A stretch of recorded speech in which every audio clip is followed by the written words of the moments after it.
What is up, everybody? It is Drew Travel, the Burning Abyss here with a video, and yeah, today we're going to be doing what I consider to be a budget deck because I'm not playing any of the expensive cards in the game currently. So I feel like that deems this to be considered a budget deck. I think this is one of the better decks going into the format. Overall, it did get 2 of the top 64 slots at YCS Orlando this past weekend, and I wanted to kind of give my take on how I feel about the deck, because this is my second favorite deck of all time. As all of you know, Burning Abyss is always #1 in my heart, but unfortunately it's not playable anymore. So I've kind of had to hang up the boots on that, and honestly, I don't even play competitively anymore. I haven't played in a tournament, and I don't even know how long. And I'm okay with that because I have kind of transitioned to Pokemon. I'm going to my first Pokemon regional in April down in Atlanta, which is really, really cool. So I'm excited for that because the pricing for Pokemon is so much better than it is for Yu-Gi-Oh! And the game is a lot more fun compared to the current format in Yu-Gi-Oh! But I won't talk about that. I'm going to talk about Mermail, Atlantean, and how much fun this deck is to play, because Neptibus plus, a water is crazy. Yeah, it's actually nuts how good it is. So we're going to, obviously go over that, but let's jump right onto the deck profile. All right, so starting off with our main deck, for some 3-ofs, we have 3 copies of Neptibus. This card's absolutely bonkers. It's always been a great card since it's come out, and now it's probably better than ever, which is pretty cool. 3 copies of Atlantean Dragoons. This is honestly might be one of my favorite water monsters of all time. I just love this card so much. The amount of times that this gets resolved and just wins you the game off of 1 search is actually insane. 3 Shadow Squad. This card is also crazy. This is one of the newer cards from Rage of the Abyss. This card is super strong. It just gets you deeper into your combo, which is fantastic. And even though its name is Mermail, right on the text, this is always treated as an Atlantean card. So it's a Mermail and an Atlantean, which is pretty sweet. And 3 Mermail Abysteus, or Bisteus, however you would like to pronounce it. This card, I think, is still phenomenal. I think this card's really good. Super strong. Searches, gets you body on board for, a discard, which kind of just becomes part of your combo anyways. So, yeah, Bisteus is really good. 3 Abyss Shrine. I kind of go back and forth on 3 or 2 of this pretty frequently. There's definitely an argument to be made to play 2 of it.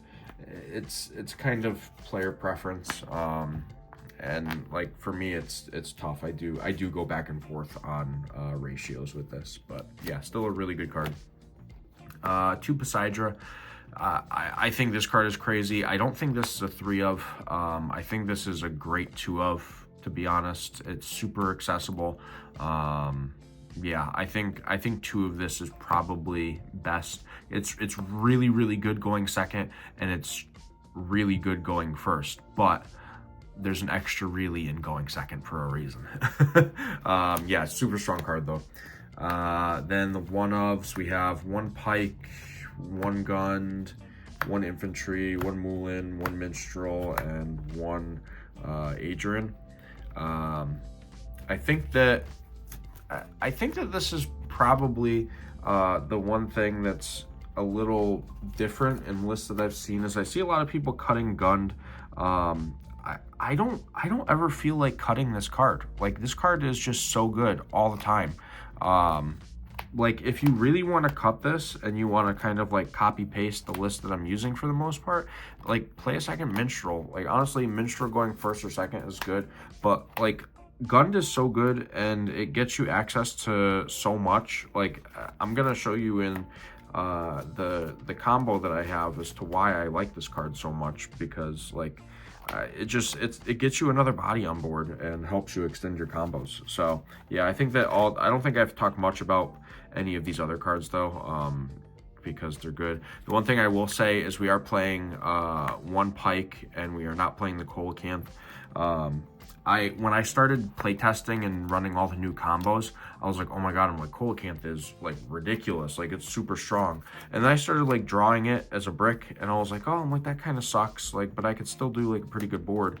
And then I started like realizing, oh, like if I play Coelacanth, I kind of have to play like I think it's a Biskeeper is the link too, just to like get it out of my hand and everything. Like if I draw it, and I didn't want to do that, and then I had the chance of drawing into the Pikes and the other bricks that you summon off of Coelacanth.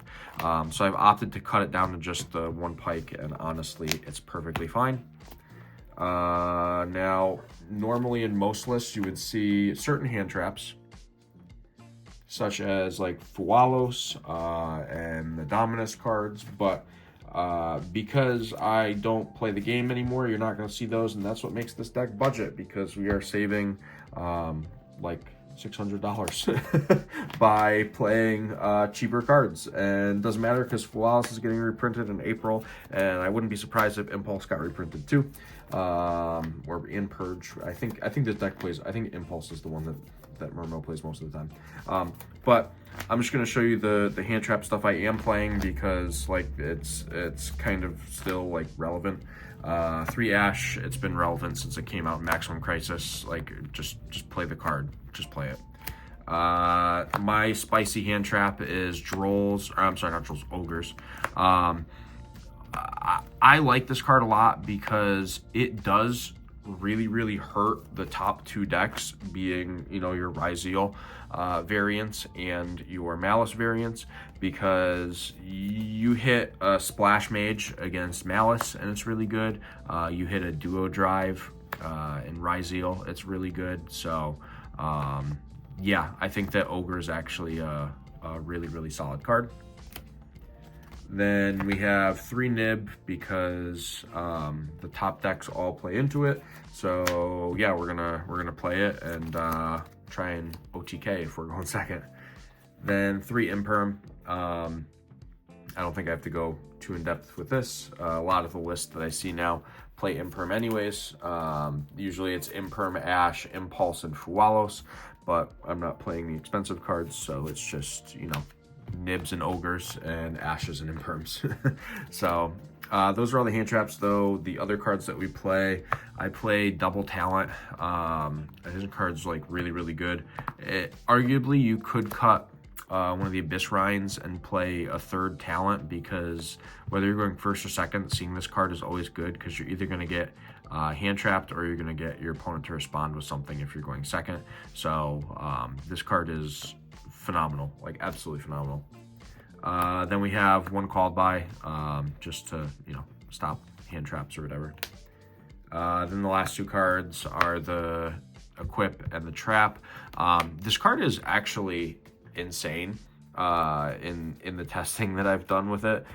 When like you resolve it, usually it's a Pot of Greed, which is crazy, because it either gets you more water cards for your follow-up, or it gets you hand traps. So literally, like, it's a win-win card. Like, this card is just crazy.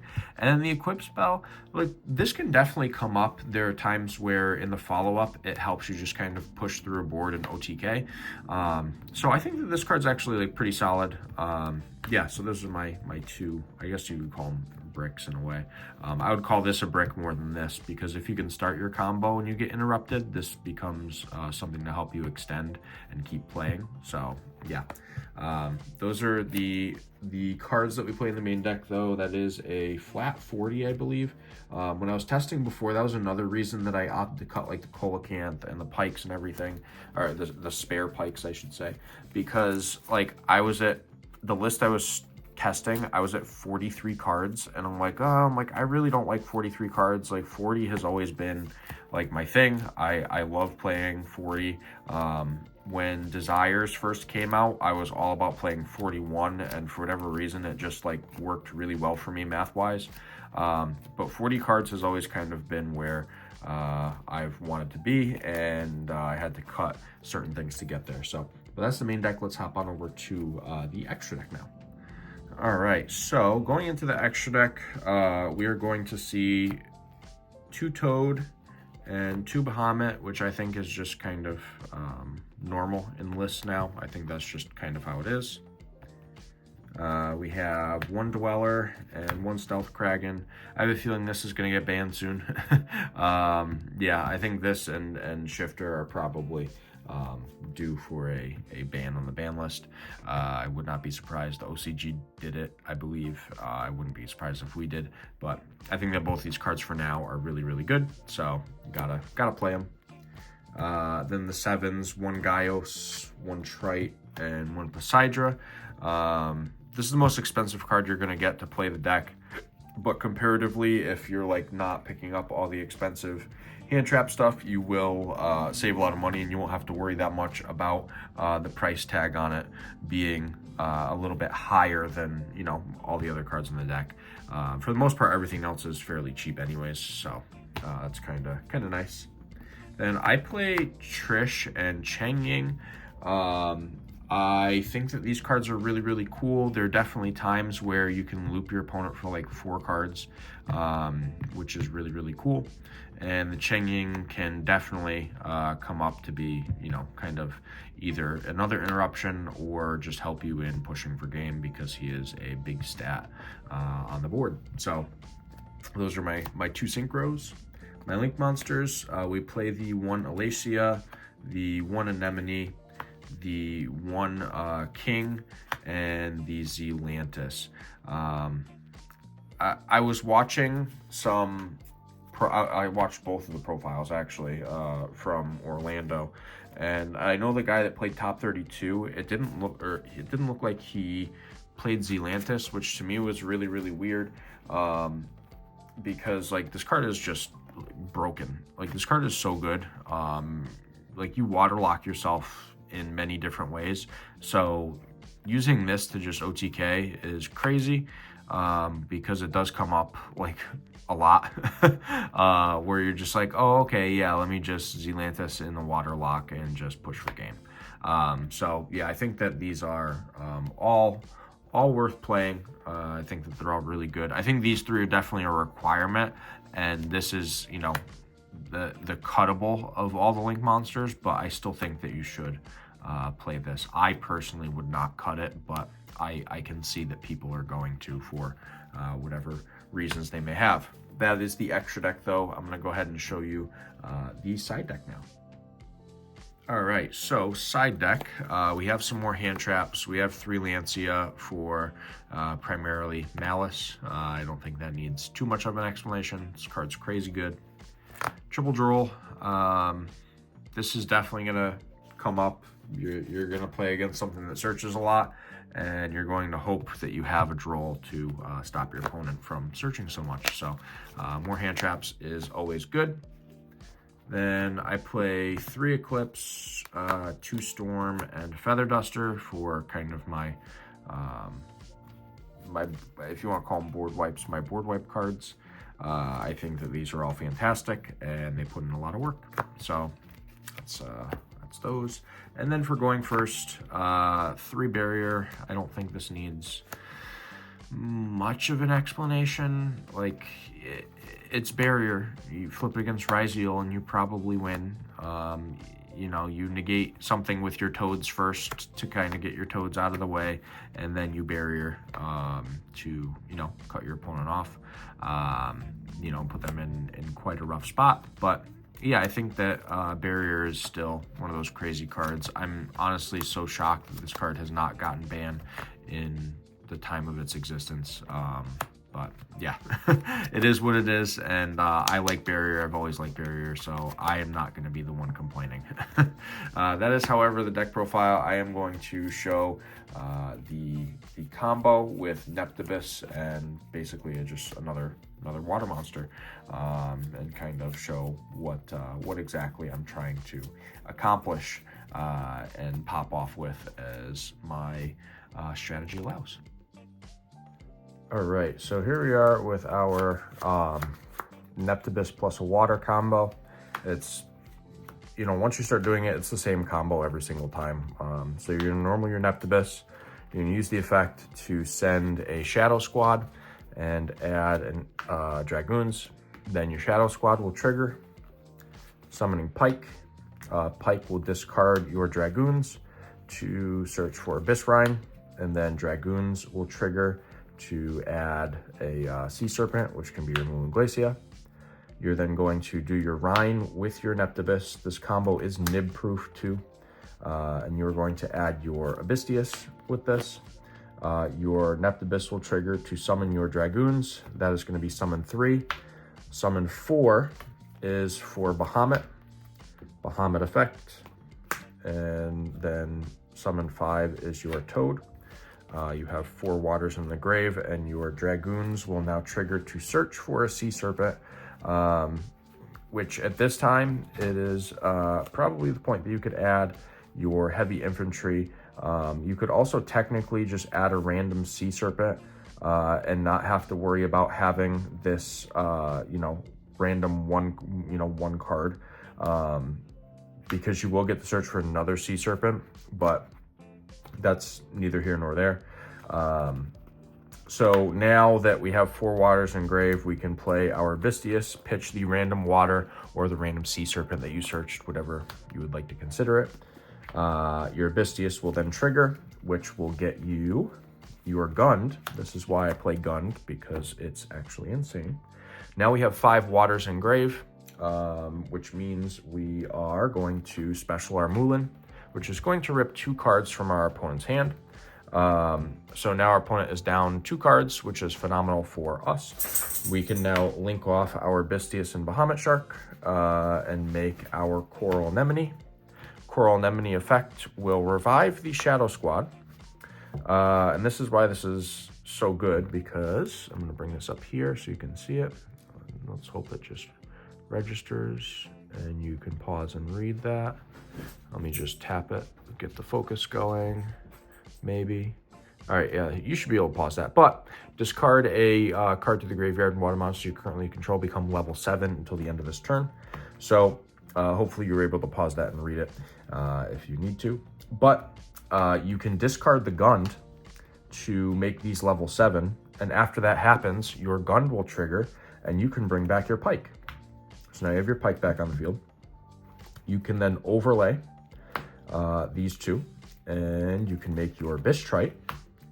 Trite's effect will trigger on summon to revive the Dragoons. Then your Dragoons and your Pike can make your second Bahamut.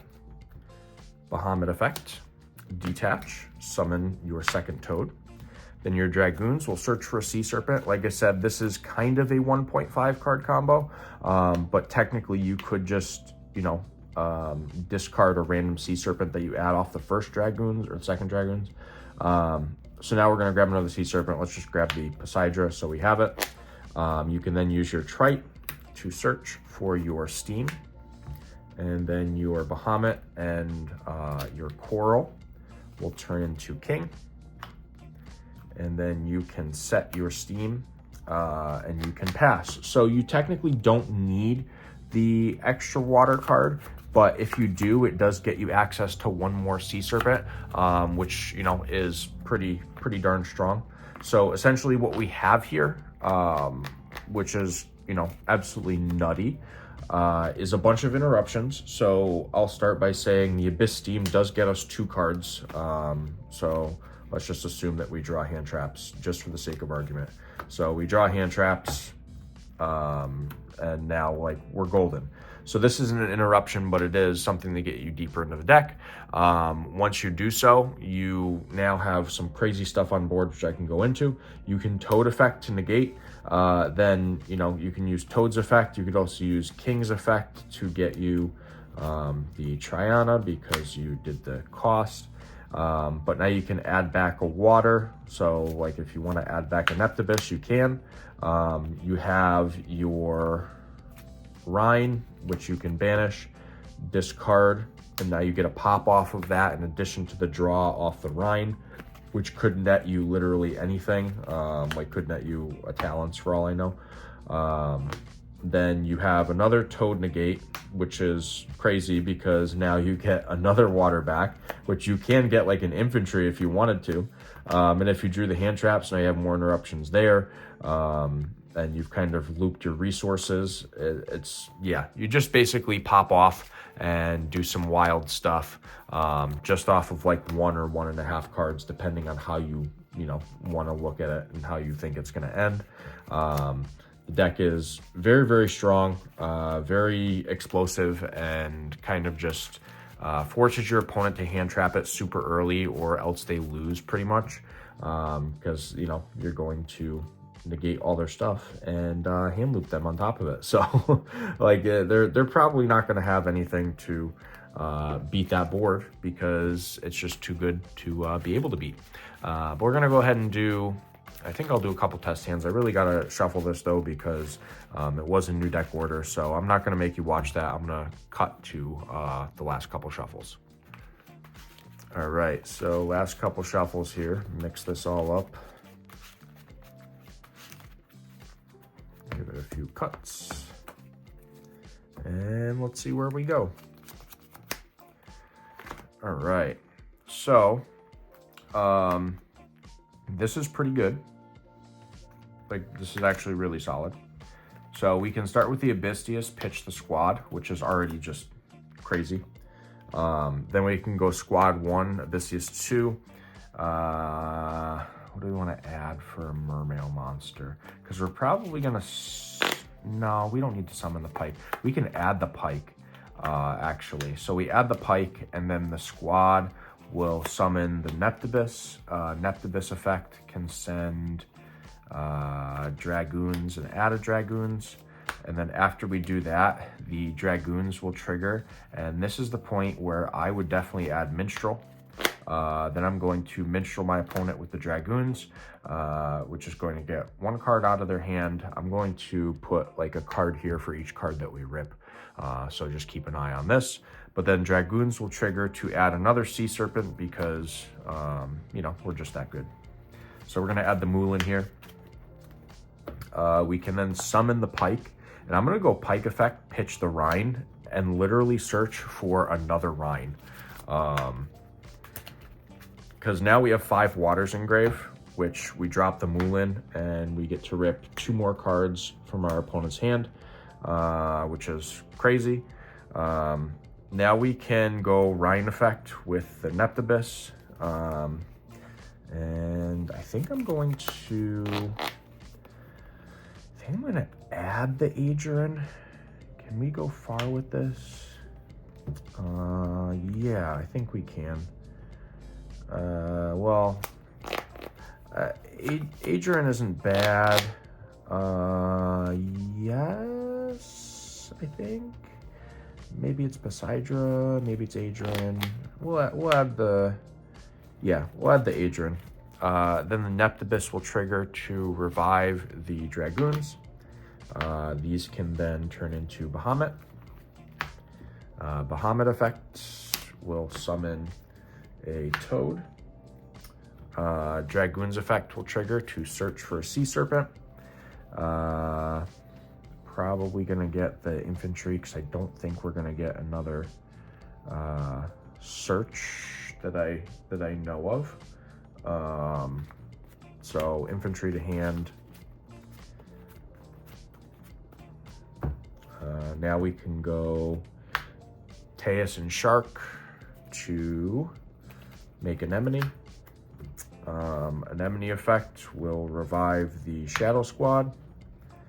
Now we can go Shadow Squad effect. Let's just pitch the Adrian, because it's not going to come up, honestly. These become 7s. You can then overlay these for Trite. Your Trite effect is going to trigger. This is definitely a more simplified variation here, but we actually can hand loop for more, which is what I think I'm going to do in this particular scenario. So this is going to revive a card. We're going to get I think we're going to go with the Dragoons. Let's go with the Dragoons. and see what happens. I haven't done a lot with Teus and squad opening. I just know that it's crazy. But then you're gonna search for Steam. And this is where we're gonna get a little weird. We're gonna overlay this for Poseidra. And then we're gonna link the anemone and the Poseidra for King, because Poseidra says, and let me just focus in on this. Let me just get to it with my eyes here too. If this XYZ summon card is sent to the graveyard, discard a card to graveyard, special summon 3 level 3 or lower fish, sea serpent, and our aqua monsters from your hand or graveyard. So once it hits the graveyard, we're going to discard a card from our hand. Let's discard the talents. And we're going to revive Shadow Squad, Rhine, and Minstrel. We can then get Minstrel's effect. Let's mill 3 here. We hit hand traps, which isn't great, but then we can put like the Neptibus back on top, which is pretty sweet. And that probably didn't focus the way I wanted it to. Let me just show you a Neptibus one on top. So now that we've done that, we can synchro these cards. That's going to be level 9. So we'll make a Trish, and Trish's effect, we will get another card out of our opponent's hand. That's 4 cards from our opponent's hand.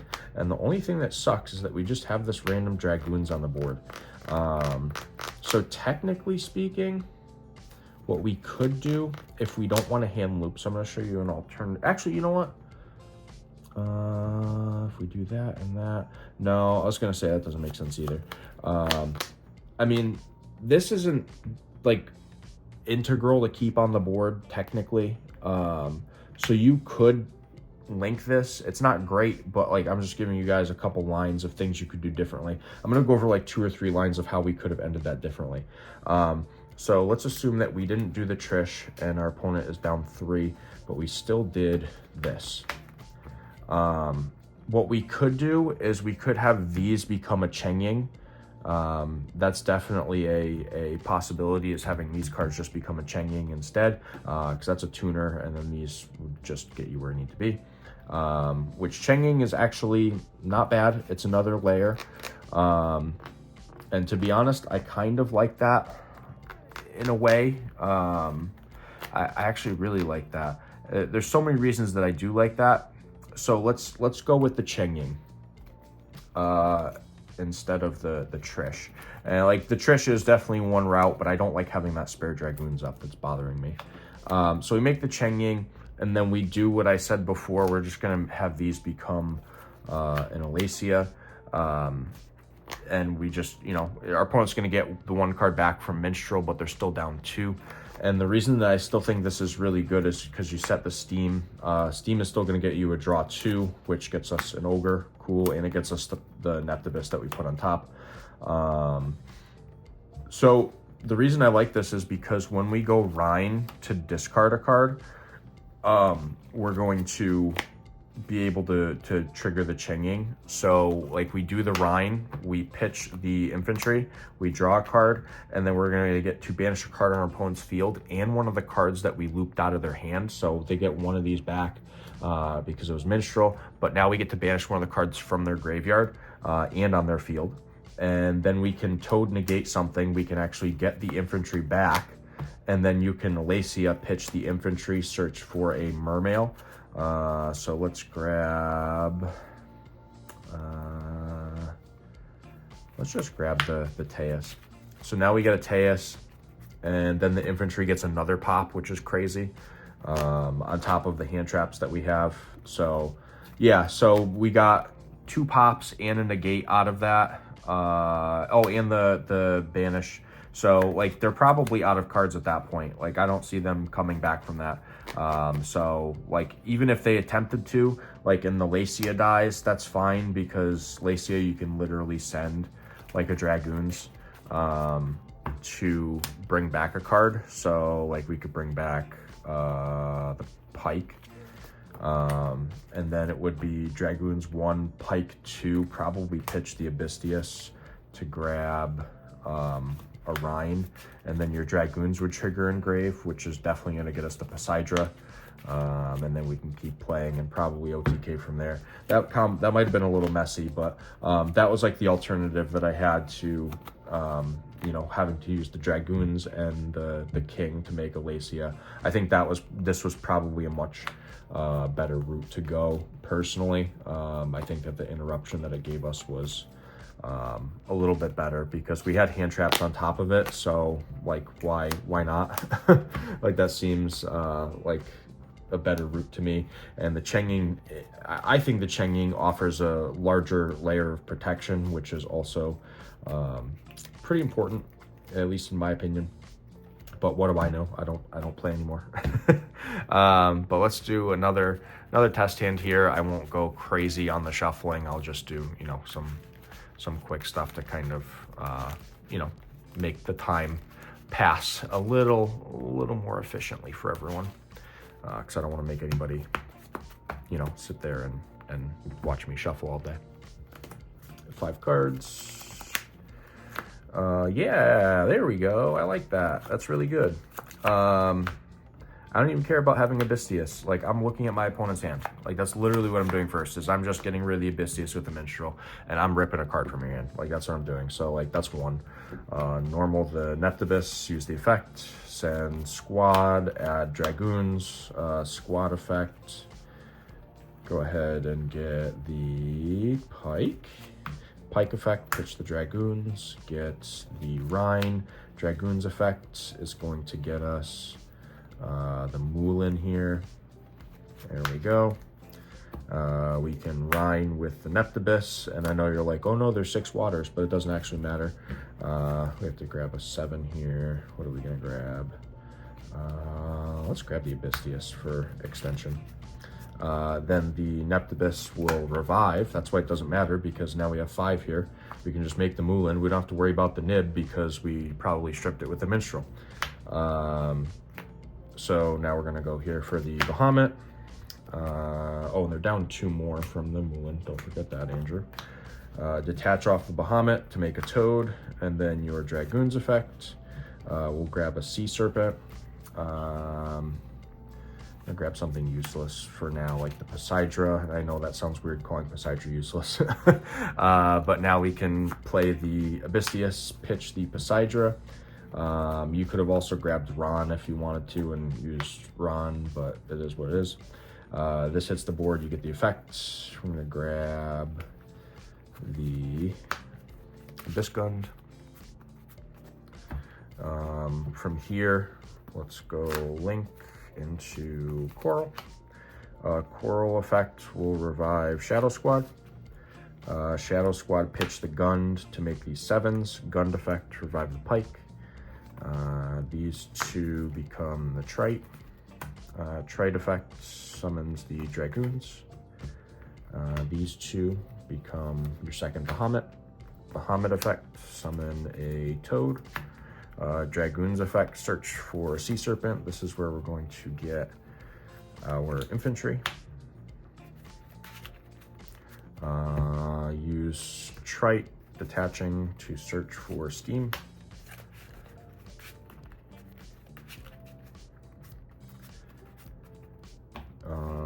Now here's where I'm going to say that we can do something different if we want. I'm going to say that we do this. I'm going to overextend here, just to show you like how we can overextend and still do crazy stuff. So we go Poseidra because we're going to hand loop more. So we're going to use 3 to make the King, because you can use 2+ monsters. So yeah, and I know that like Anemone is a link too, and it's kind of weird, but it's because we need that extra space to summon off of the Poseidra.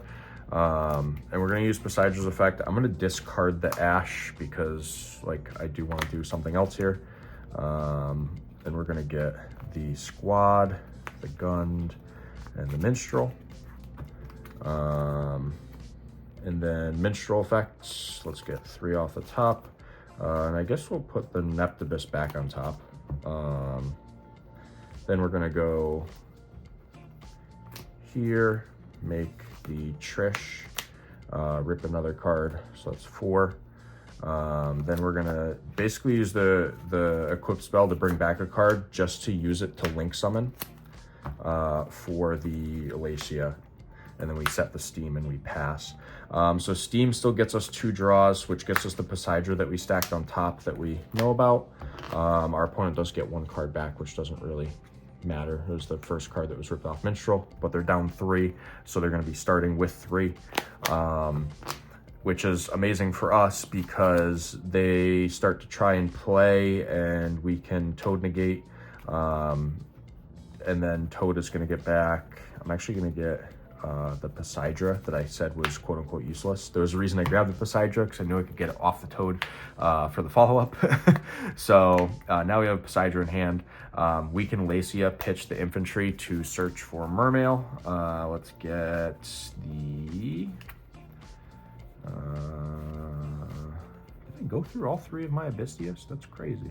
Yeah, but we'll get... The Rhine is always treated as a Mermail, so we'll get the Rhine in hand.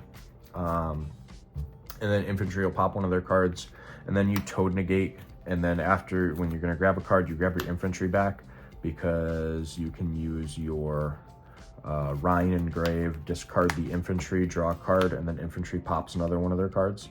So that's 2 pops off the infantry, 2 negates off the Toad. They should be at -1 cards already, so like they're not playing through any of that. That's pretty wild. Yeah, that's what I like about this, is that like this deck just pops off, and when it does, like, you know, pretty much good luck. Like you're not gonna sit there and play through a board like that when you don't have enough cards to actually do it. That's just, you know, that's been one of my things with Mermail, is I just love how this deck combos and pushes. So I'll do one more test hand and see where we get with it. That was obviously a phenomenal hand. All right, so we'll just say that's good. 5, 1, 2, 3, 4, 5. This is interesting. This isn't bad going second either, because you have the Ash and the Nid. This is actually, you know, kind of playable going second. But let's go with the Neptibus. I guess we'll send the squad, add the Dragoons. Then the squad, summon the Pike. Pitch the Dragoons to get our Rhine. Dragoons, now we won't be adding Moulin because we already have the Moulin. So I'm gonna grab Poseidra. Then we're gonna go Rhine with the Neptibus to get Abystius to hand. Neptibus will revive this. Then we can go here. That is summon 4. Detach, summon 5 is the Toad. And then Dragoon's effect to search for a Sea Serpent. Here, I'm gonna grab. I don't need to add this yet because we're gonna get this on the board after. So I'm gonna grab another random Sea Serpent that we don't really. Well, actually, you know what? Minstrel is really good here, so we're gonna grab the Minstrel. And you're gonna see why in a moment. We're gonna go Abystius effect, pitch the Shadow Squad, summon itself, get the effects, which will grab us our Gund. Now we have 5 Waters engrave, so now we do the Moulin, which is gonna rip for 2 randoms. At this point, it's probably not worth minstreling because whatever they get back, whatever you banish, they're going to get back anyways, unless you just want like the hand knowledge, which is also like extremely valid. Having the hand knowledge sometimes is good enough in itself. But for right now, I'm going to just keep comboing. I'm going to link 2 for Coral. Coral effect will revive the squad. Squad effect, discarding the Gund. These will be 7s. Gund will trigger, reviving the Pike. Now we go here to make Trite. Trite effect will bring back our Dragoons. We overlay for Bahamut. Bahamut effect, Summon Toad, Dragoon's effect, Search. This is where we're going to get the infantry. Cool. Then, like, let's just... I'm trying to think about how this... I think that we minstrel for hand knowledge. So, like, we minstrel for hand knowledge. Now we know what they have in their hand out of... Because they haven't drawn for a turn, they have 3 cards in hand right now. So, like, let's say we banish something that we know they're going to get back. You know, so the minstrel does that. And, like, we pick a card that is, like, not as strong, I guess. We'll go with that. Or, like, a super important card and the other 2 cards aren't important. And I'll explain why. Because we can overextend here and, like, start doing more crazy stuff. This is going to search, obviously, for Steam. And then I'm going to do the overextension for the Poseidra and do the 3 to make the king. And then the Poseidra effect will trigger. And I'd probably discard, like, the nib here to revive 1, 2, 3. Trigger the minstrel, mill the top 3. And then put the Neptibus back on top. And then I'm going to go for the Trish, get another card out of their hand, and then set the Steam and pass. Now they're going to get 1 card back to hand from the minstrel. They're down 3. They're going to start with 3, and you know what they have. You know one of the cards in their hand. You actually know 2 because they get 1 back. You know 2 of the cards in their hand, and then they have the 1 card that they draw. So if you have to negate the 2 cards that you know, now they're stuck with 1 card, but you also have the Steam to start to get you 2 more cards, and you knew you put the Neptibus on top, but we just happen to have another one there, whatever. But you have an Ash here, you have your Rhine to discard your infantry, which gets you a pop. You have this to search for your equip spell. So, like, your opponent is not playing through this. Like, it's not happening. You've looped 3 cards out of their hand. Yes, you overextended to do so, but there's no way they're winning, and you're just gonna take it. You're just gonna easily grab this if you start popping off like this. But yeah, hopefully you all enjoyed this video and it was informative. I don't really, you know, do videos like this anymore because I don't really play anymore, so I don't think my opinion is as valid as it used to be. But I do feel like I can at least instruct, you know, some very basic beginner stuff. Obviously, there's like 50 lines you could do with this deck that all, you know, start out somewhat similarly. So I'm sure some people have other combos. Trust me, if I was playing Coelacanth, there would be other insane stuff, but I didn't think it was necessary. And as you saw, the Coelacanth is not necessary to pop off in this deck. You can pop off very easily and do some wild and crazy stuff, you know, with 1 pike and no Coelacanth and a lot less bricks. So if you enjoyed the video, give it a thumbs up. Don't forget to smash that subscribe button and turn the notification bell on so you know when I randomly upload videos like the one you just watched. But this is Drew Travel of the Burning Abyss signing out.